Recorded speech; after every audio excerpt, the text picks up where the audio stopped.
good, y'all? Welcome back to the CFL podcast where we have breaking news as far as recruiting goes, right?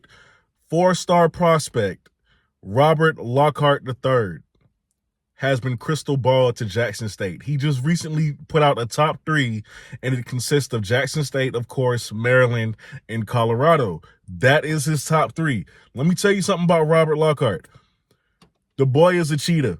Right? I'm talking legitimate 4.3 speed when you watch him play. Is it verified? No. I don't know where to find it at. But from the eye test, it looks like this kid runs a 4.3 or better, right? He can take the top off your defense. If he is in open space and he catches that ball, he's gone. That's it. There's no catching him. This boy is dynamic. I'm telling you off the rip, right? So when they asked him about his top 3 in an interview and why he chose the top 3, for Maryland, he said, well, Maryland was the first school that offered me in 10th grade. So, of course, they're going to stick around. And why Colorado? He said, well, because I talked to the offensive coordinator, and the offensive coordinator used to coach receivers in the pros. And he's been telling me all about the guys that he coached in the pros. So he thought that was pretty cool. That's why they're in his top 3. And when he got to Jackson State, he said he knows players on the Jackson State roster that's trained with him. On top of that, he spoke to the running back coach.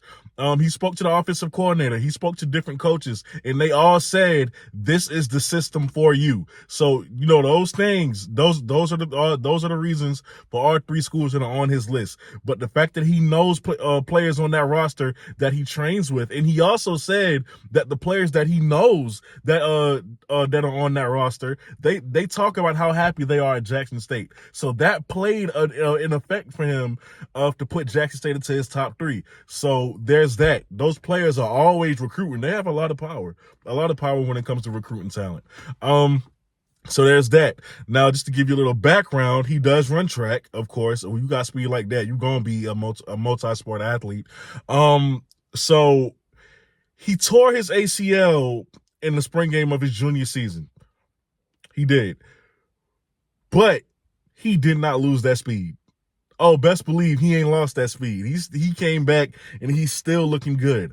But his sophomore year, I think he put up 38 receptions, 658 yards, and I want to say 7 touchdowns. Don't quote me on the touchdowns.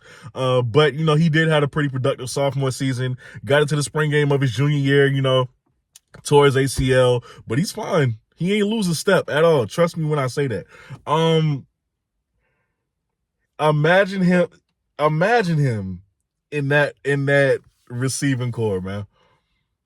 I don't know what's the mindset like as far as developing this receiving core and keeping talent coming in, but they doing it, and it looks like they're trying to get a lot faster as well. And with Rob Lockhart, you can best believe he's gonna make your offense faster.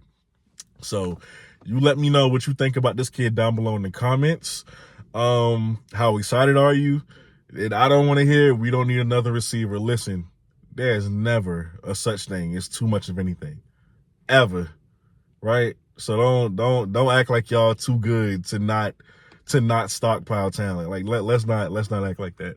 But with that being said, man, you are watching the CFL podcast. Please go check out my last video that I uploaded earlier, probably like 30 minutes to an hour earlier, on the most underrated receiver in HBCU football. He goes to Delaware State. He goes by the name of Jarish Halsey. Really underrated. You're gonna love his story. Just remember, I put y'all on to him. Remember that, because he's going to show out next season. But with that being said, you're watching the CFL podcast. I go by the name of Kobe, and I'm out.